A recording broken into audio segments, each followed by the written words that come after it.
Edgar Cayce has been called the most documented psychic of the 20th century, having given thousands of psychic readings to seekers while in an unconscious state. He was known for diagnosing illnesses and for revealing information about the past and future. In July of 1932, Edgar Cayce predicted that between the years of 1998 and 2015, a new humanity would emerge.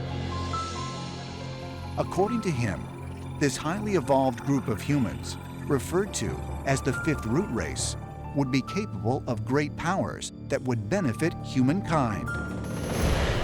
These children, he said, would be super advanced humans with extrasensory capabilities. They'd be psychic. They might have the ability of telekinesis, the ability to move objects with their minds. And Cayce said that they would actually be able to trace their lineage back to the ancient world. What Edgar Cayce was getting in his future visioning was a transformed society. And that is the same kind of vision that the Hopi ancestors have handed down, their oral tradition, that there will be a transition from current corrupt fourth world to a much better, kind, just, peaceable, environmentally sensitive, made-over society.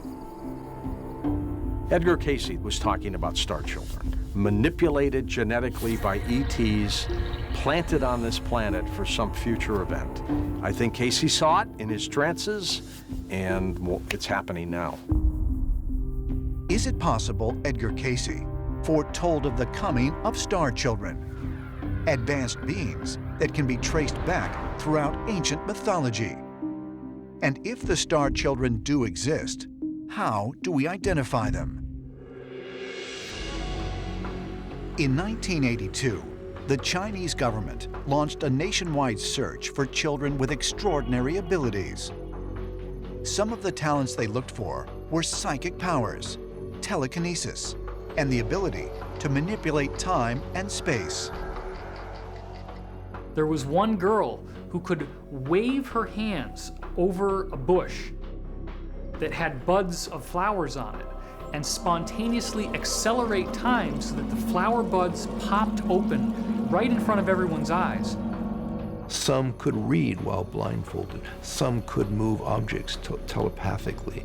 We don't know what became of these children because this was some years ago now, but the fact that the research was done and something was identified seems to bolster Cayce's prophecies.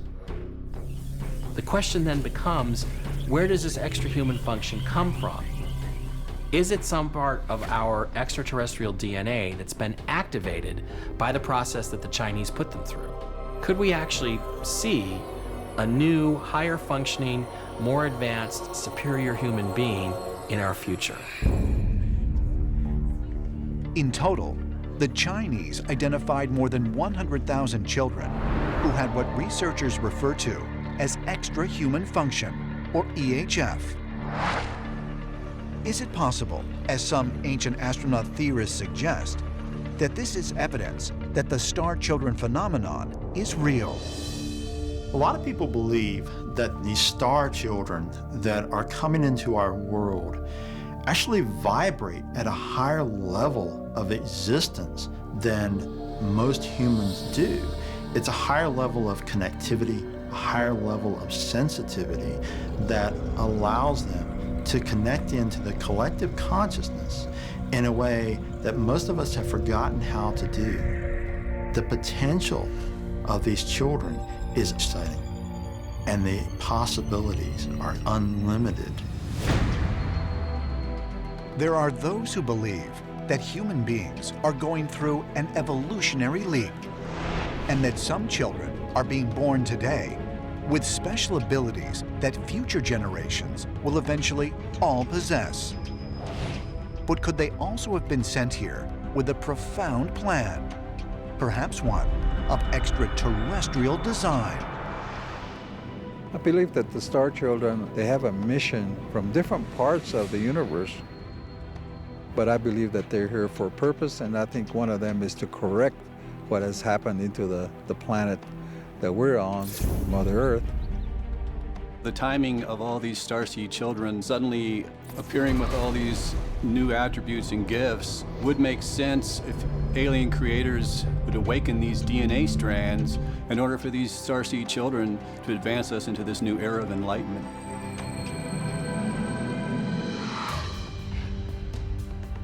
With these star children, a new phase, an advanced, more spiritual, more knowledgeable type of humanity is appearing all over Earth.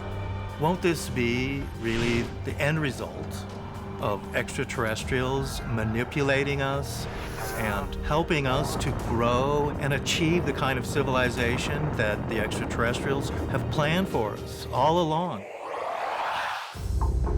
Currently, there are 562 Native American tribes in the United States. Many of them, like the Navajo, Hopi, and Zuni, have stories of otherworldly beings visiting Earth. Often referred to as star beings, these alien visitors are said to come down from the sky to teach mankind. And in some cases, they are even said to mate with human women, resulting in the birth of star children. The stories of star children are quite common in Native culture. There can be quite a variety of forms of that sort of thing as well. But typically, there's a star and a human being that join together, and a child is born from that union. They were then cared for and raised by the Indian tribes until the age of 6, when the star beings would return and retrieve the star children and leave the entire tribe staring up into the night sky, wondering what had happened to them and where they'd gone. That's quite an interesting story in itself, to give birth to a star child and then have it taken from you. There's also the story of some star children had been left behind to become interwoven into the tribe. A lot of them later in life become elders, even at a very young age. And that's because they're believed to carry the ability or the knowledge to heal the earth. According to the Hopi people, a tribe of more than 18,000 living on a reservation in northeastern Arizona, it is the star children who will ultimately repair what they call the Koyani Skatsi, meaning a life of corruption and turmoil, or life out of balance. The Hopi believe the earth is out of canter. It's not balanced any longer. And it's these star children that live among the Hopi that advise even the elders on how to put the earth back into balance again. The star kids' job as they grow up is going to be not only to inherit the earth, as the phrase goes, but to reform the earth, to remake human society.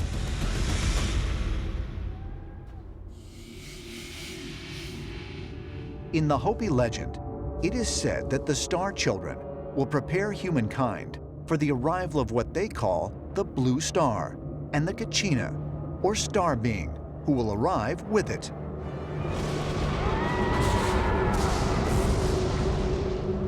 There's a lot of debate what the blue star is. But when the blue star comes, it will crash to the earth. This dwelling place in the sky will crash to the earth. And the blue star Kachina will take off his mask in the village plaza. And that will be the end of the fourth world. Many Hopi refer to the blue star as a house in the sky, leading some ancient astronaut theorists to suggest that this prophecy is a reference to the impending arrival of extraterrestrial life. Some Hopi refer to the blue star as a house in the sky or a dwelling in the firmament that one day will descend from the stars amidst a fiery crash. Now, what does this mean? To me, what is described here might be the eventual arrival of extraterrestrial craft. The day they will return will change mankind's history forever, because then the truth will be revealed to the masses in one instant for everyone to see. Woolpit Village, the 12th century AD. Two small children mysteriously appear near the opening of a cave. A boy and a girl speaking in a language that is indecipherable. But even more odd, their skin is green. The farmers in the area who were harvesting vegetables came upon these two children. Their skin was green, and their clothing was said to be made of a strange fabric. It was a fabric unfamiliar to the people who were describing them. The children are immediately whisked off and put into isolation from the rest of the village for several days because no one is sure if they're actually human. The children said that they came from the land of St. Martin, a land that was in many ways much like Earth. They described the place that they came from as not being as bright as our land is. There was no bright sun, there was no dark night, but it was a sort of twilight land with the sky the color of early evening. Prominent 12th century historian William of Newburgh included a detailed account of the Green Children in his major work, History of English Affairs. He noted that they eventually acclimated to their new environment. The children gradually became part of the community. The boy, the younger of the two children, died, but the girl survived, and there's some serious tracking of her descendants, indicating that she is a real person in history. Many theories have been proposed as to where exactly these children came from. The most popular theory seems to be that they came from another planet. A planet with a different type of orbit, a planet that was not exposed to the sun. Mount Olympus, Greece. It is here that the Greek gods known as the Olympians were said to reside. According to the ancient Greek stories, the Olympians often came down from Mount Olympus to intervene in the lives of mortals, aiding them in war, teaching them valuable skills like how to make fire and create weapons, and even mating with them. There are many, many myths of Zeus having sexual relationships with mortal women, and the mortal women then giving birth to these exceptional children. For example, Heracles, also known as Hercules, is one of the children of Zeus. His mother was Alcmene, who was a mortal woman, and Zeus approached her disguised in the form of her husband. And as a result, she became pregnant and she gave birth to the great hero, Hercules. One of the aspects of these sexual relationships between gods and humans is that the woman is almost always pregnant as a result of it. One of the most well-known of these encounters between gods and mortals is the story of Zeus and Leda, a pairing which produced Helen of Troy, the woman whose beauty was said to be the cause of the Trojan War. Zeus came as a swan and seduced Leda, who's the mother. The fact that Leda was coupling with a swan, even if it was Zeus, means that Helen was born of an egg. Helen of Troy is born apparently out of an egg. Now, what is going on here? Through the lens of the ancient astronaut theory, we might be able to surmise that maybe Helen of Troy was a hybrid born inside one of those incubation tanks that many modern-day abductees have described. It's interesting to me to compare that to potentially an extraterrestrial event. Although most people regard the Olympians as purely mythological, the ancient Greeks considered them to be actual beings.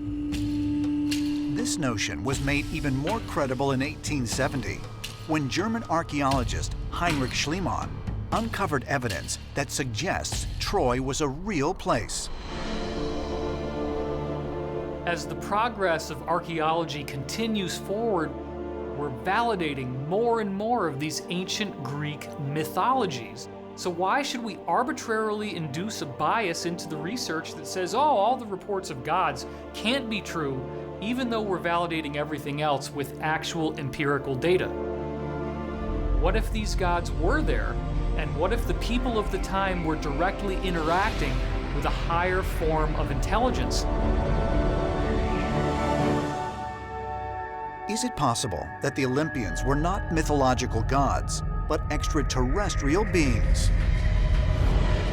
Ancient astronaut theorists suggest that the Greek stories are more than just mythology, and as evidence, point to similar stories found in a culture thousands of miles away. Jiangsu Province, China. It was here in 247 BC that the founder of the ancient Han Empire was born under mysterious circumstances. Liu Bang, later known as Emperor Gao, was said to have been the product of a supernatural conception. His mother, who was not pregnant at the time, got caught in a rainstorm. There were very large claps of thunder and wind whipping up, and she fled under a bridge to find shelter. Her husband went to rescue her, and he noticed that there was a dragon hovering above her. So from that point, she basically became pregnant with Liu Bang. He sort of had the appearance of a dragon as well. So many people believe that he was half dragon, half human. And Liu Bang was extraordinary in other respects as well. He came from a peasant family. It was extremely improbable for a peasant to become an emperor in those days. Liu Bang began Han China, the great empire in China. And so it was thought that somehow this child had not only human origins, but whatever came from this flying presence at the conception factored into who he was. These various descriptions of ancient flying dragons have similar properties to what we would today call a technological flying craft. A large body, sounds of smoke and fire and great noise. You have to wonder here if this hovering dragon isn't some kind of fiery or lit up extraterrestrial ship that had hovered over her, and ultimately she was impregnated by these extraterrestrial visitors.